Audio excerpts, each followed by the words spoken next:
আসসালামু আলাইকুম সবাইকে, আশা করি সবাই ভালো আছেন। টরন্টোতে শীতের আমেজ শুরু হয়েছে, একটু একটু ঠান্ডা পড়েছে আর পাতার মুড়মুড়ে শব্দ তো শুনেই ফেলেছেন। তার মানে কি, ফল সিজন দোরগোড়ায় পৌঁছে গেছে। সব স্টোরগুলোতে সুন্দর সুন্দর রঙিন ডেকোরেশন পিস দিয়ে ভরে ফেলা হয়েছে। আসলে অক্টোবর মাসটা একটু সেলিব্রেটিং মান্থ বলা চলে। থ্যাঙ্কসগিভিং, হ্যালোইন, একটু সেলিব্রেশন ফিল হয়। এই ফল সিজন আমার না বাংলাদেশের কথা মনে করিয়ে দেয়।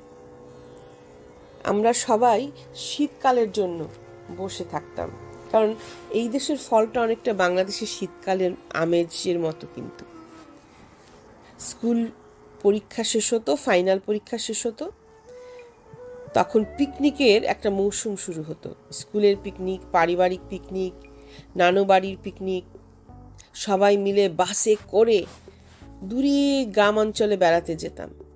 কি যে মজা হতো, সেটার জন্য যেন অপেক্ষা করতাম সারা বছর। সকালের নাস্তার কথা মনে পড়ছে। তখনকার দিনে পাউরুটি, কলা, ডিম আর একটু বাজেট থাকলে কমলা অ্যাড করে দেওয়া হতো। এছাড়াও উঠানে মাঝে মাঝে লাকড়ির উনুন জ্বালিয়ে সবাই মিলে রান্না করতো বিরাট এক পাতিলে। সেটাও একটা মজা ছিল। এখন কি বাংলাদেশে হয় কিনা জানি না। মাঝে মাঝে আজকাল পুরনো স্মৃতিগুলো খুব মনে পড়ে আর এখনকার জীবনের সাথে মিল খোঁজার চেষ্টা করি, এখন আর তখন। যাই হোক, এই জিনিসপত্রগুলো দেখে বেশ ভালো লাগছিল। দু একটা জিনিস কিনেও নিয়ে এসেছি।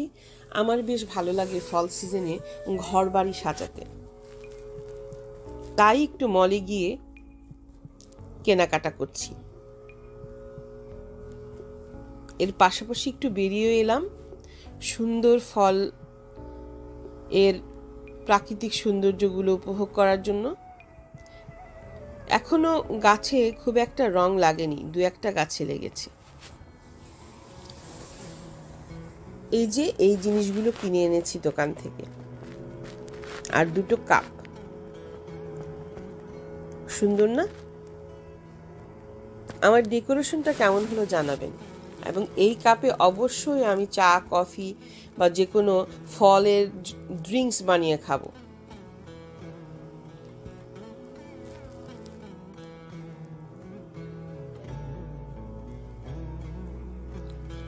সিজনটা আসলেই অনেক রঙিন, বেশ ভালো লাগে।